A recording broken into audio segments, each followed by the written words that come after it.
Heyo everybody, Haku here with an anime discussion update, just to talk about what I've been watching since we're halfway through winter 2026.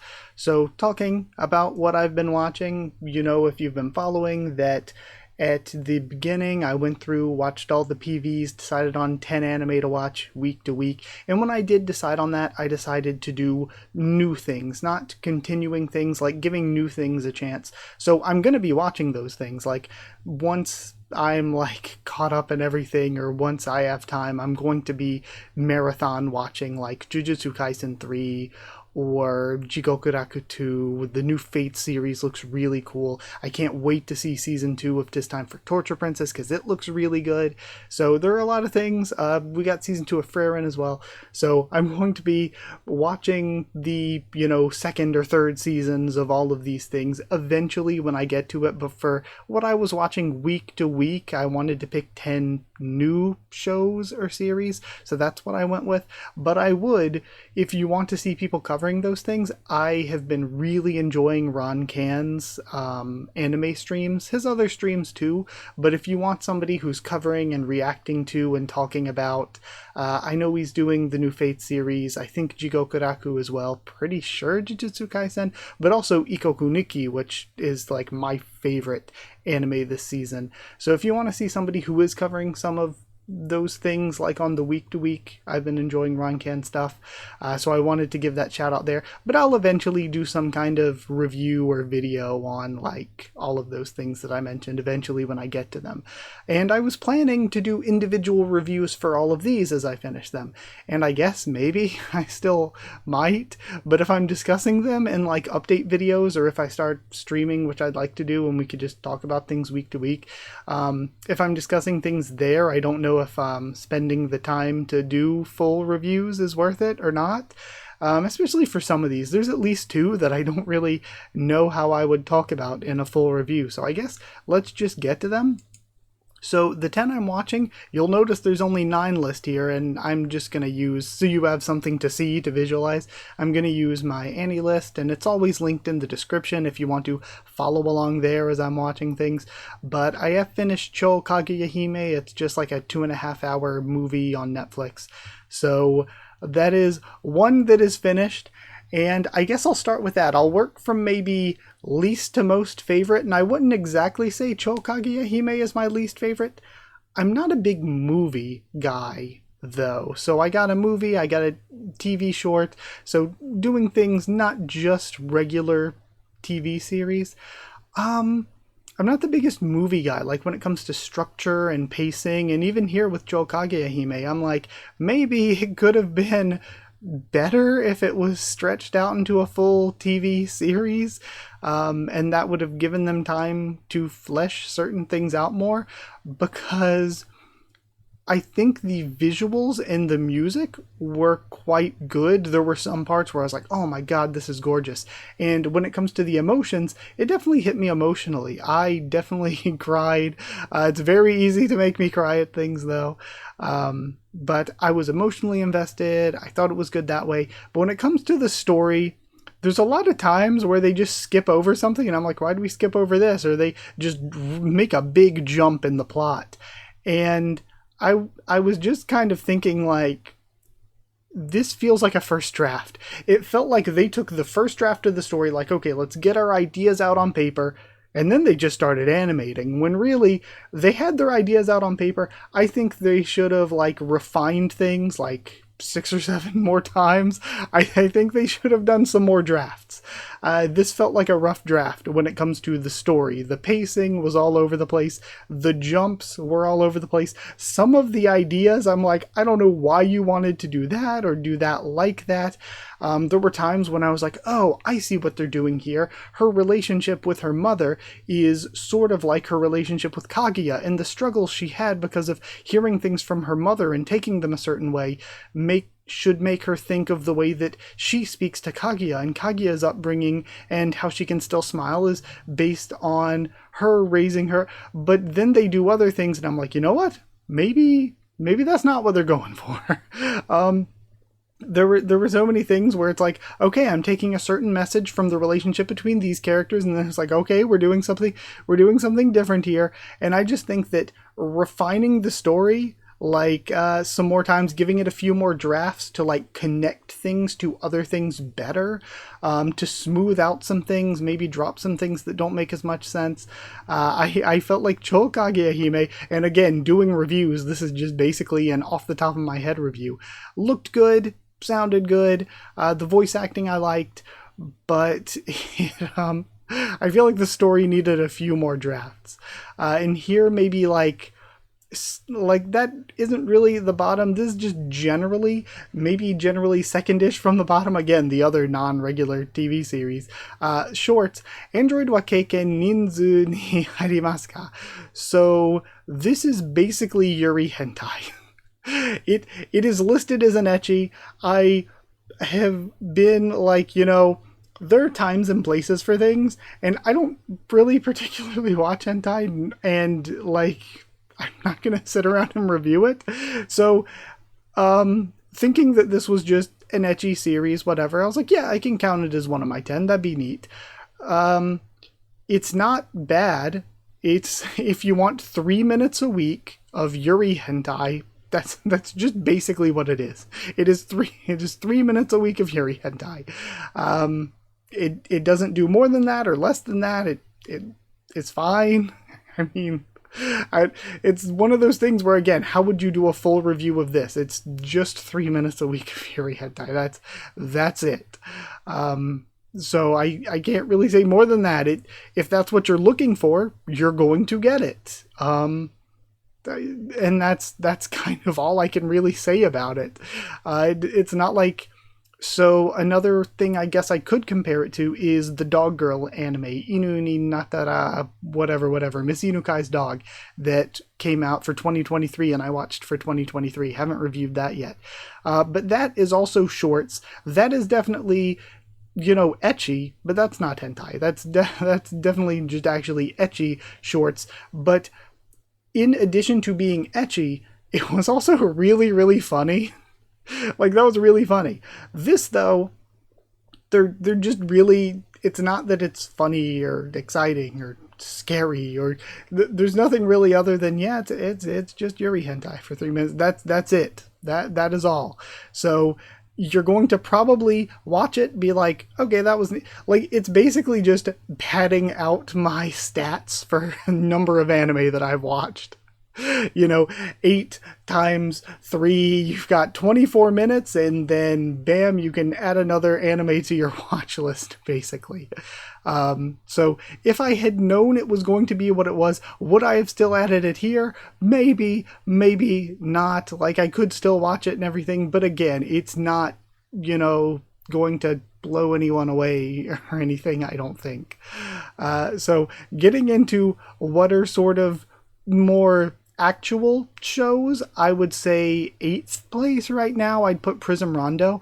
Prism Rondo dropped all at once on Netflix, but I've been trying to do like 2 episodes a week. You can see that I'm at 9 episodes instead of 12, so I am a little behind. But I've been trying to do like 2 episodes a week, kind of pace myself out instead of just binging it all at once.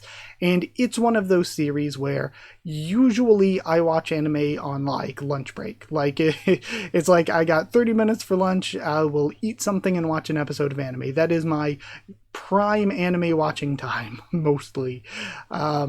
Again, in order to watch this much, I'd watch some on my own too, but, I really don't take as much time as I should to just sit down and watch things. This is definitely a eating while watching it kind of anime, though, not a, it's going to, like, the difference with Ikoku Nikki. Ikoku Nikki, I am locked in. For every scene, every moment, I am locked in. I am paying crazy attention. So Prism Rondo, a little bit more dull. It feels... I wish it felt more like an anime. It's by Wit Studio, but it just feels like they took a live-action Netflix show and just animated it. Its direction, its storytelling, just sort of feels like this is a show where it's like it didn't really need to be animated, and it's kind of a shame because it's an anime about art. So it's a romance about a girl who, I mean, she's 19, goes from Japan to London to study at an art school in like the Victorian era. And or maybe a little bit post Victorian. I think it might be like early 1900s actually. So early 1900s London. And it's again, it's not bad. It's just a bit more on the bland side. And like visually, it looks very, very good. What studio did it? But in terms of the direction, they just aren't really taking any chances, aren't going crazy artsy or anything. And again, for an anime that's revolving around art and art school and all that, it just feels like it would have been nice for them to do a bit more, make it so it's like, oh yeah, there's some anime where it's like, oh yeah, this needs to be an anime, or like they've been able to now do live action One Piece, but something like One Piece just works much better animated. Even live action, a lot of the stuff has to be CG, which is animation. So it's like One Piece is something that's like, yeah, you've got to animate it to tell the story. This, they could have made this live action. This didn't really need to be animated at all. And you could say the same for Ikoku Nikki and not needing to be animated, but the direction, the artistry, the storytelling just really goes above and beyond and is gorgeous, whereas Prism Rondo, it's just kind of normal. And in the few moments where they do get a little bit more animated, a bit more sort of emotional, that's when it's really good. And I think the romance side of things is really good. And I think the character drama, as I've gotten to episode 9, has been getting better and better. But I do just think I like all of these anime, all of them that I've mentioned, but I think that out of them, this is on the blander side of things thus far. Now, everything else I am halfway through on. We've got 6 episodes in. Technically, episode 7 is out for Ikoku Nikki. I haven't seen it yet. And episode 7 came out today for Tome Otoko and Yushike ni Shosu. So episode 7 came out for those two today, but I haven't watched either. For lunch today, I watched Seiantai na Kimi to Boku. I caught up to that one. So I started out when I first made my like video deciding what to watch. I had Darwin Jihen, but Darwin Jihen was a bit dull, and I thought the animation wasn't very good. So I ended up dropping Darwin Jihen and replacing it with Seihantai na Kimi to Boku, and I am so glad I did. It's so good. But I would say 7th place so far, just generally in a general sense. I'm not sure what I would put. Honestly, I might say Yushike ni Shosu. It's so hyped this season, but it is just a very generic fantasy story-wise. Now, this is something where I said Prism Rondo didn't really do anything but the bare minimum in terms of just making an animated show. The direction isn't anything crazy. The direction for Yushike ni Shosu is really cinematic at times. I think the art style is really good, but it's when it comes to the story for Yushike ni Shosu, or Sentenced to be a Hero. You might have heard it as, again, it's been hyped up a lot this season. If the main character isn't isekai'd, but if he were isekai'd, this would just be another of the like dozens of isekai we get each season. The story is just very, very, very basic. And so that, to me, like the story and characters really haven't particularly won me over all that much. I think the most interesting part of the story is the conspiracy angle to it. So I really hope to get more of that. I think that's the most interesting and entertaining parts. But I like the show. I like the characters. I'm just putting it down here because, again, it's not really doing anything crazy to blow me away. It's just in the level of good. Like, all of these are very good. Like, watching this versus watching something years ago, you kind of see how even just the shows that are like, middle of the road, the production quality has gotten so good for them. Yeah, it's just okay. I've seen people complain about Teorita being censored. Now, obviously it's censored from the volume cover, but I think that people have said that in the volume it's not how she's described, like on the cover. So there, again, I don't know enough about the source material to say whether it's been censored or not, but if it has, I think that's just another thing of where Yushikeni Shosu feels a bit, I say this about a lot of things in life, like just talking to people and stuff. I will call a lot of things white bread and tap water, where I'm like, it has no flavor. It's like, oh, this show, this is white bread and tap water. This music, this is white bread and tap water. Yushikeni Shosu, again, if they are going for censorship, that's basically like, hey, let's make this thing purposefully less good. Purposefully less good. Why would you want to do that? So it is a bit bland, and if they're like purposefully blanding it up more, then that's not great. Prism Rondo, something I forgot to say though. One of the reasons it might be down so low, one of the things that kind of is a barrier to entry for me, at least to a certain degree, is the subs are awful. The subs are really bad for Prism Rondo. So there are so many times watching it where I'm like, there's like some kind of meme or something where it's like there's a person looking at something and like, that they would never say that, but instead it's me watching this like, they didn't say that. That's not what they said. Like, my Japanese isn't perfect or anything, but my reading and listening is good enough to where there's so many times where I'm like, that's not what they said. And one of the most egregious examples so far for me, trying to think of examples, but there's been a few that have happened at like emotional or good character moments that I've been bummed that they screwed up the subs on it with. One where this character is saying something along the lines of, what do I want? Or what do I like? I forget which it was. It might be, what do I like? And this is a moment of the character just realizing something, having a bit of introspection and translating it, what do I like? That would be what's matching to literally what they said in Japanese, but also, it's fitting the scene itself and the idea of what they're trying to get across. So it's both literal and fitting what they said, but instead they translated it into, I have no hobbies. And it's like, it doesn't really capture what the character's going through. It isn't literally what they said whatsoever. And another thing that they keep doing, they keep throwing girl in everywhere and keep throwing in, again, I hate to be one of these people, but they keep throwing in this like stuff everywhere where it's like characters will constantly be like, oh, you think this, girl? Oh, you do this, and they throw in girl everywhere when that's not in the Japanese whatsoever. And like 99.9% of the time, it's not like there's any sort of sexist or misogynist undertones or anything. So the people doing the subs are just throwing that in for the hell of it, and it adds a different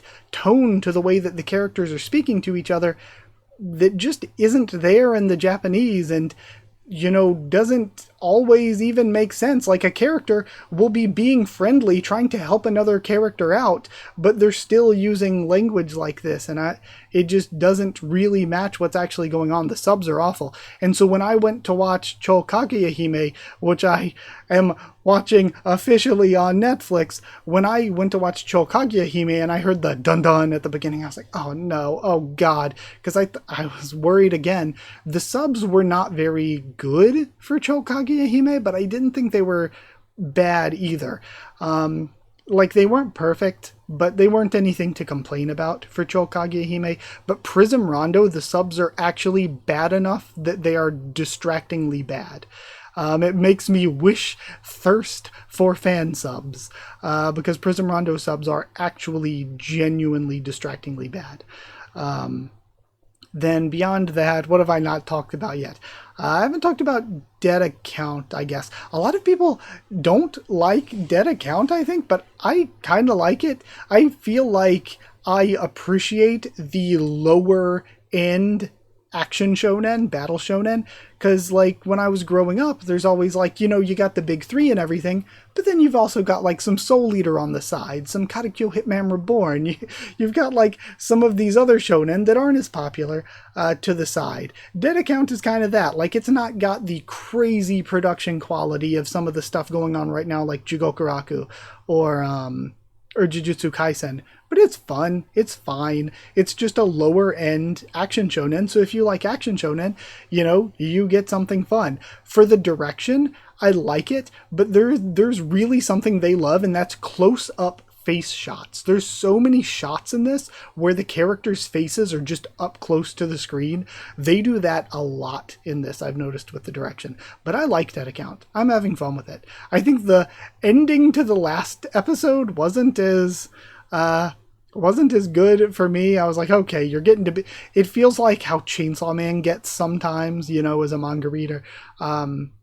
Who hasn't been caught up for a while, but the way Chainsaw Man would get sometimes, where it's like, okay, brother, that's a bit much. You're laying it on a bit thick. That's kind of the way I felt at the end of the latest episode. But I like That Account. I will say one criticism I have is the voice actor for the main character is a great voice actor. He has been a great voice in so many roles. I guess maybe would most recognize him from Bakugo, maybe, but he's in like everything. His voice is great, but I don't think he matches the vibe of the main character that well. Like the main character is like nervous or unself-assured a lot of the time, a bit more demure, is that the right use of the word?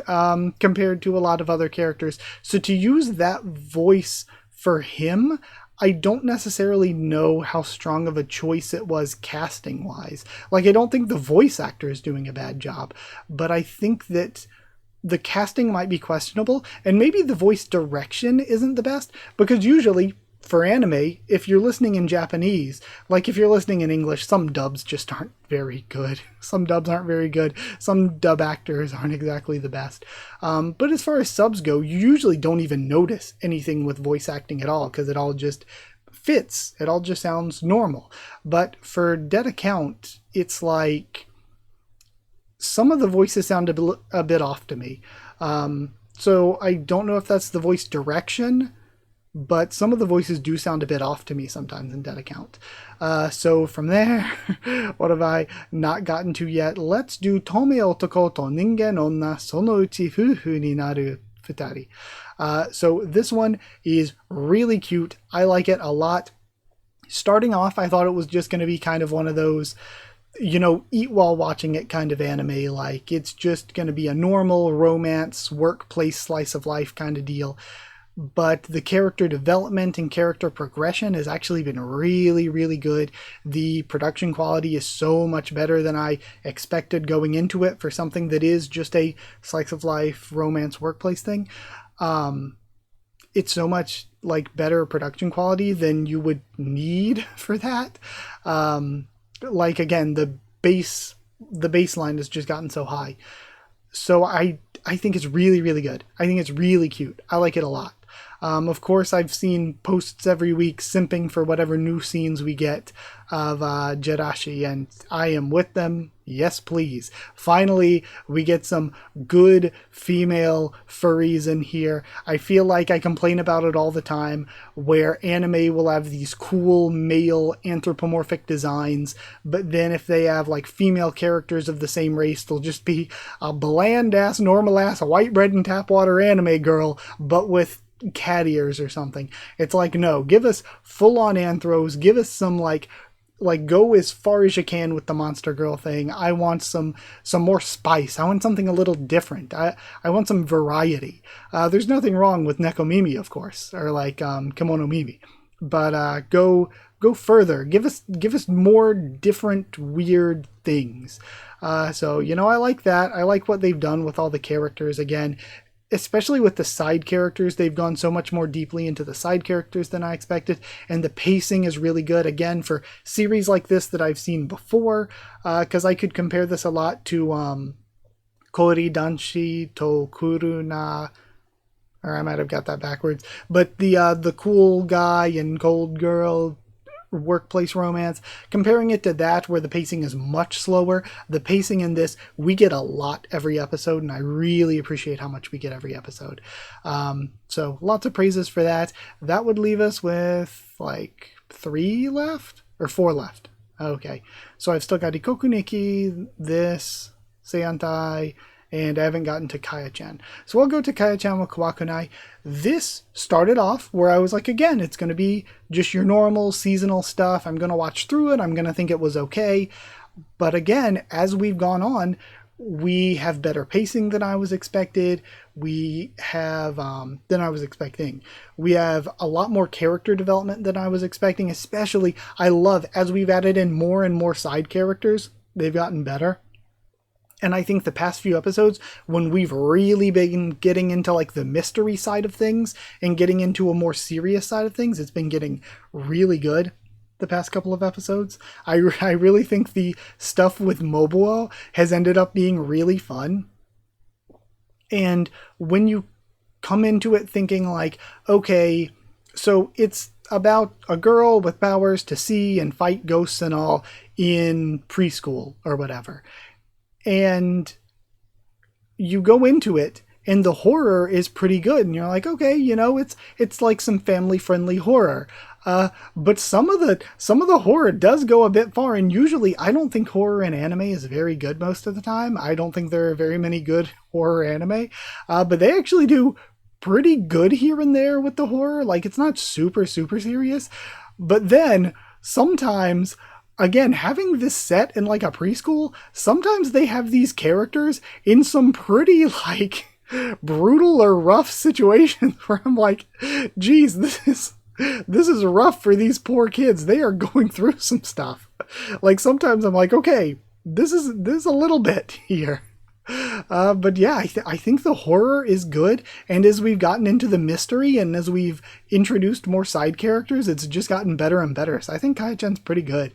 Moving on from there, we would get into what I think is maybe my top 3. My number 1 is set in stone, but number 2, and hopefully I didn't forget to bring any of these up. Let me glance back through them again.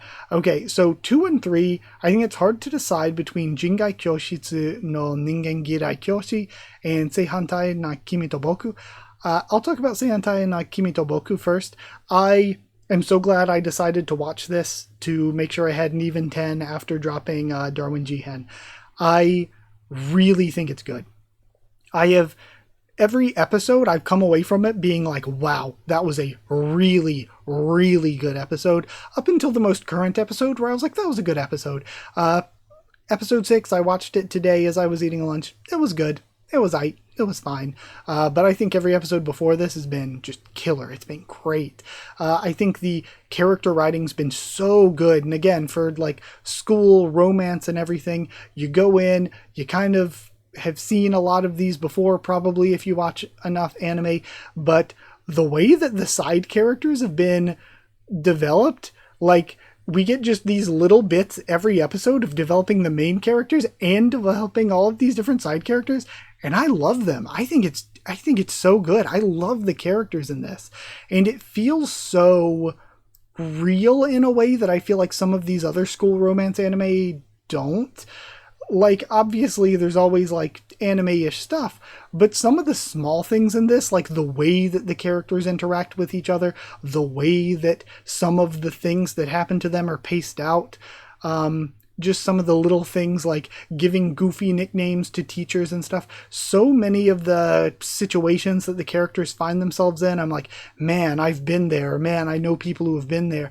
And it just feels realer, some of the things that they're thinking and doing compared to some others that I've seen. It feels rawer in that way.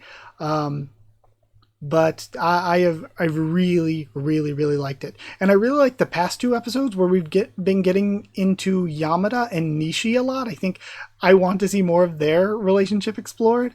I really, really like them. Nishi reminds me a lot of Tsukareta no Inu's, or is it just Tsukareta Inu? His old shorts of Ogami-san. her voice reminds me so much of Ogami-san's old voice actress. And just the way that we have the cutaways to what the character is thinking, the way the character behaves, it reminds me so much of Ogami-san. So I really, really like Nishi, and I really like Yamada. Taira's good too, so I can't wait to see more of him and the girl that may or may not be a little for the streets. We don't know.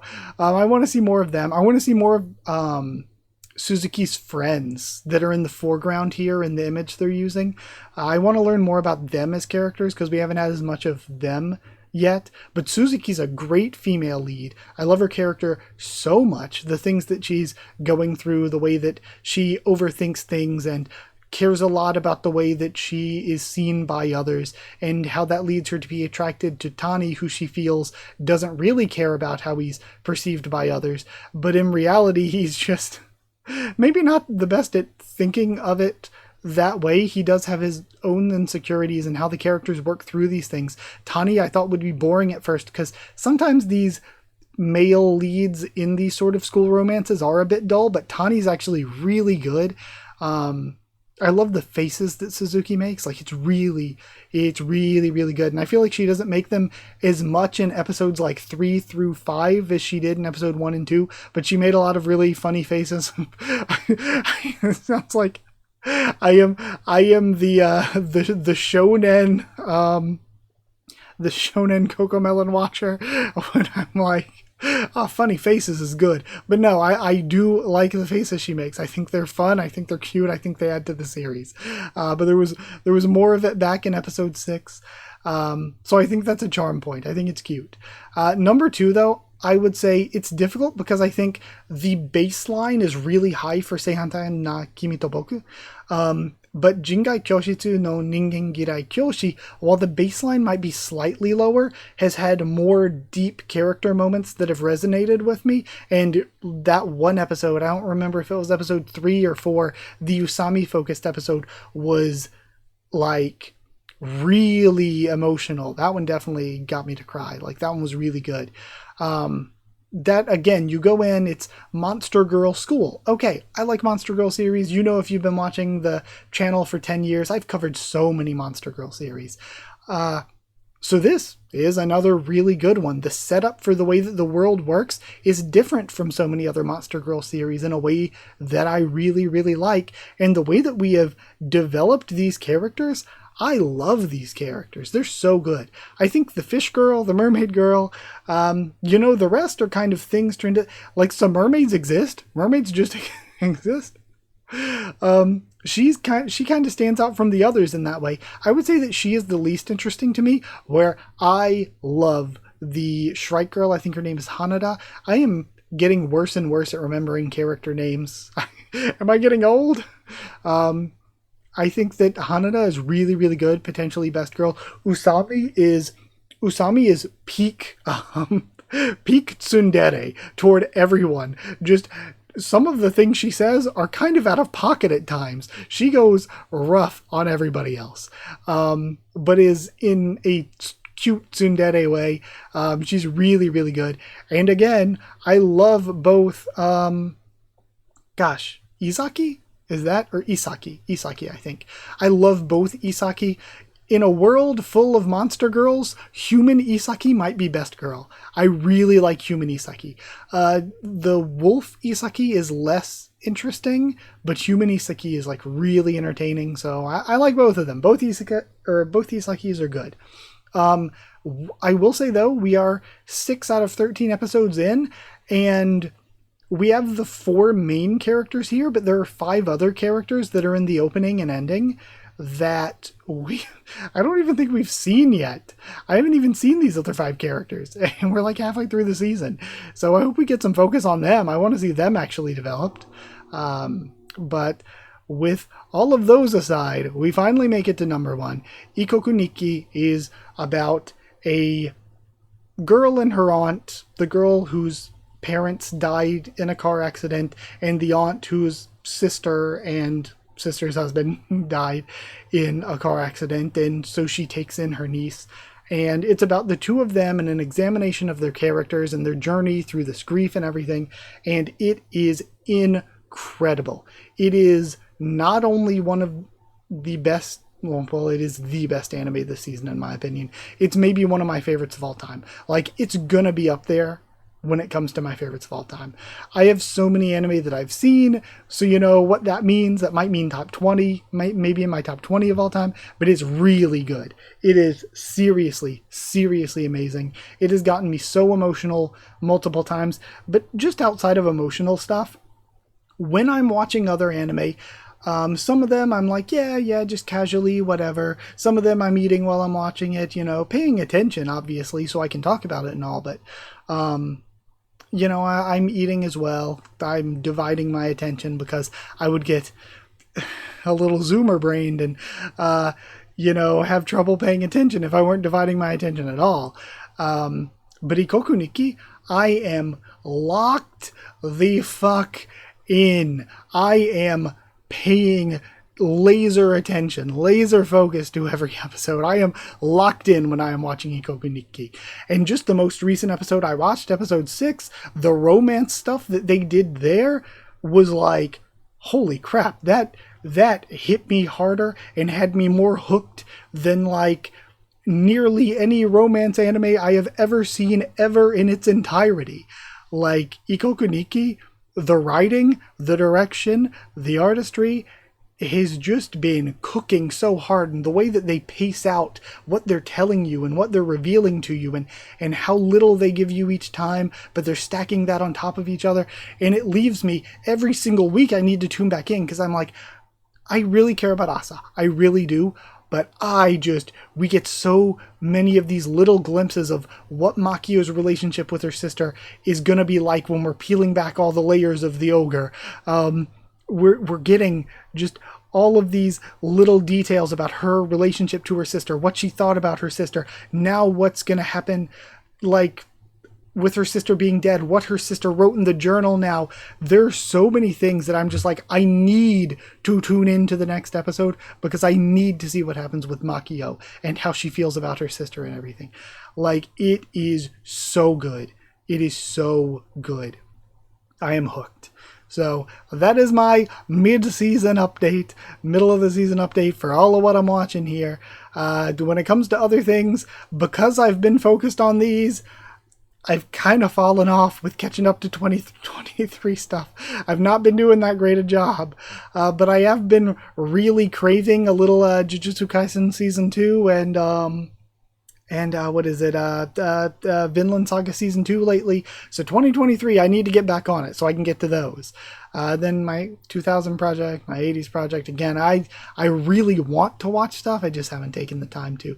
For the 2000 project, though, I did finish Ao no Rokugo finally last weekend, and I'll say I liked Ao no Rokugo. I'm 26 years late to the punch here, but the ending pained me. I don't remember the last time I've been that disappointed with an ending. It was rough. So yeah, the ending to Ao no Rokugo, kind of hated the ending. Good enough series, kind of hated the ending. Not a fan. But again, all of this stuff, I guess, maybe I'll do individual reviews for. Maybe I'll just talk about everything week to week. Hopefully I'll start streaming, talk about it in streams. Eventually I was going to do this as a stream. Or like initially. I think I accidentally said eventually. But either way, with all that aside, I'll end things here. I was planning on this being like 10 minutes, not like 40. So that's a little rough. That's a bit rough. But either way, that's where I'll end things here. Where's my patrons thing? Thank you to everybody who watched. Like if you did like the video, comment down there to tell me what you thought of these series, your thoughts so far. Anything else you want to recommend when I get to it. If I do some of these as streams, though, maybe I'll do them on Twitch. Because here's the thing. On Twitch, I can show clips. I can show openings, I can show endings, I can show clips, and I can just, you know, the VOD might get nuked or something, or if I put any of it on YouTube, if I clip any of it, I can edit that stuff out.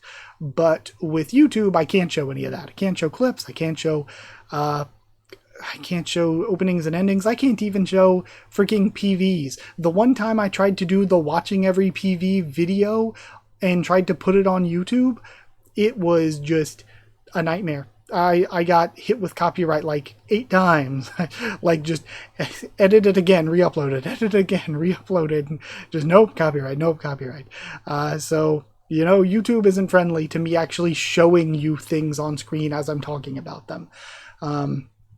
But yeah, like, comment, subscribe, follow on Twitter if you want. If you want a link to the Discord server, it's free and open for anyone.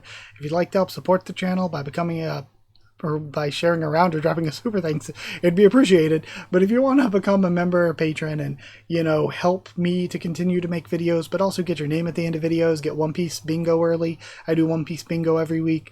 Hit join down below for to become a member. Go to patreon.com/HakuOfTheTubes. Our link will be in the description to become a patron. Thank you so much to people who are members and patrons, to chosen regulars Evan Ollie and Bertie Booster, Magical Girls Dee Van and Maru Chaverton, Student David Langstaff, Slayer Candidates SGN, Stan Cedar, and Pure Elements, Pate Ardial, and Elsa the Storyteller. Thank you so much for your support. Thank you for watching, and I'll see you all next time.